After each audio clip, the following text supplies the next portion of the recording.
Second annual campus-wide debate for the Collegiate Times. We're all really excited to have you guys here. I'm Zach Waisgrass. I'm one of the managing editors, and I'll be one of the moderators tonight. I'm Carson Bartlett. I'm the opinions editor. I'll also be moderating tonight. And hi, I'm Louis Milholland. I'll be the third moderator tonight. So, with such a tumultuous election cycle, it is clear that everyone needs to be aware of the issues that determine the future of our country. And so tonight, that's why we're going to take a step away from political candidates and their specific platforms and focus more on the issues themselves. So the debate will cover a series of 6 topics with speakers from Young Democrats, College Republicans, Young Americans for Liberty, and Greens at Virginia Tech. We are live streaming the event on our Facebook page and also live streaming it on Twitter via Periscope.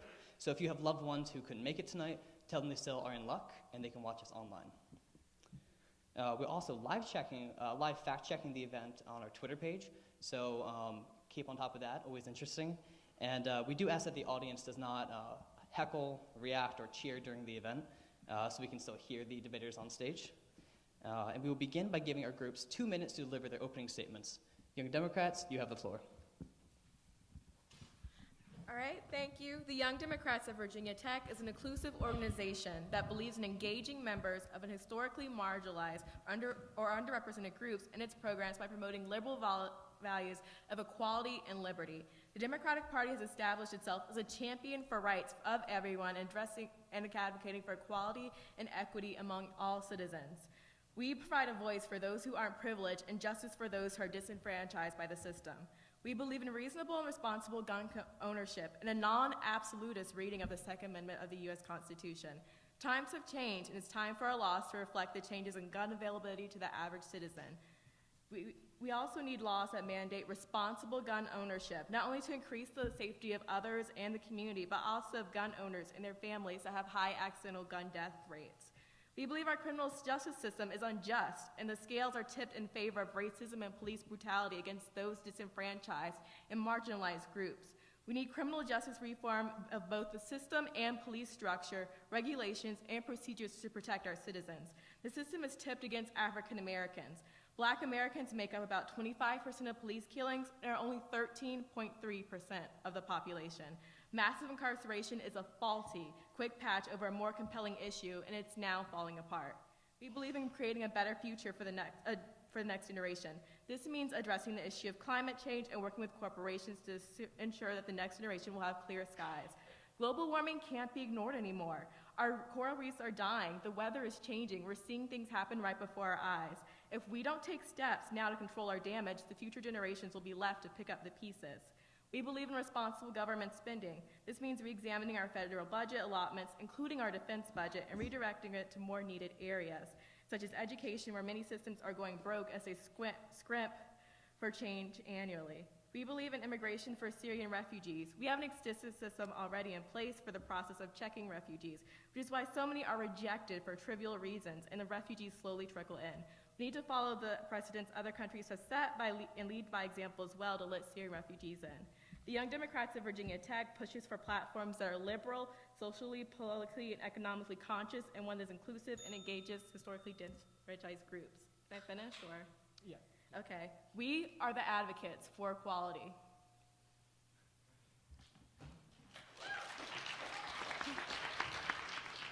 Greens, go ahead. According to the BBC on October 19th, one survey found that many millennials would rather see a giant meteor destroy Earth than vote for either Hillary Clinton or Donald Trump, end quote. This year, I'm sure you've heard of several third-party candidates running in the election. We represent the Green Party, a party that has been around for 4 decades and is finally a registered student organization at Virginia Tech. We have just begun structuring and recruiting for the organization, and we're very excited to share our platforms and views with our fellow students.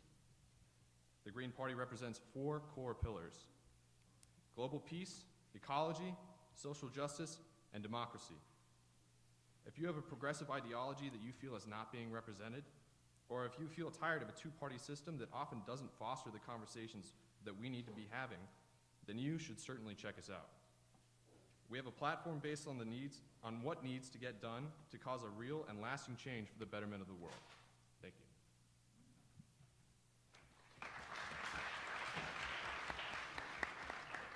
Libertarians, go ahead. Hi, guys.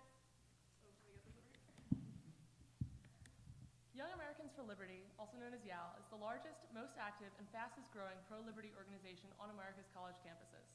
There are more than 750 YAL chapters nationwide, and we seek to identify, educate, train, and mobilize young people committed to winning on principle. Our YAL chapter has been active since 2011 and was the largest political organization at Virginia Tech until this year, actually. We meet weekly where we discuss current events. Since YAL is a 501c3 national organization, we do not endorse a political party or candidate. We found that focusing on philosophical ideals helps us spread the values of liberty better than endorsing a politician, since politicians are unreliable, but our values remain strong, regardless of who's holding office. During this second annual Collegiate Times debate this Tuesday, we'll be representing mainstream libertarian philosophy. Like any political group, libertarians hold varied opinions about specific issues, but generally stand for the same principles: individual freedom, small government, social and civil rights for all. Libertarianism accepts the innate importance of every person, regardless of race, sexual orientation, gender, political opinion, or religion. Our philosophy respects the ability of each individual to make their own choices and live their life according to their values, without interference from government. Self-ownership is a major facet of libertarian philosophy. We believe that individuals own their bodies and have sole rights over them, which other individuals, groups, and even governments may never violate. Thus, individuals are born with the freedom and responsibility to decide what they knowingly and voluntarily consume and what risks they decide to accept that may impact their own health, finances, safety, or life. The key distinction that the Libertarian Party really represents is consent. Consent is the most important thing. And as long as individuals have ownerships of themselves, they can make decisions regarding their lives. One of our other core philosophical ideas is the non-aggression principle. This is an ethical stance which asserts that aggression is inherently wrong. Aggression is defined as the initiation of force or threat of force against another being. Libertarian author Matt Kivy put it best: don't hurt people and don't take their stuff. Thank you. Republicans, go ahead. Sure. I'd like to start off by thanking the Collegiate Times for hosting and moderating this debate. Thank you, rest of the panelists, for coming out and helping have a nice and engaging debate tonight. And thank you, rest of the audience, for coming out. We're all really excited to share our ideas with you guys. At the beginning of, Zach said that this election is tumultuous. I think that's a really good way of putting it. Nearly every major issue is at a tipping point now. Just the six that we're going to be talking about tonight, it really just scratches the surface of what this next president is going to be having to face and what we're going to be hearing about. So for the next 90 minutes during this debate, I'm really excited to be with these three in expressing a Republican point of view on each of these topics and have a good debate with the rest of these guys. We're looking forward to have an honest and open discussion over this next hour and a half. So thank you so much.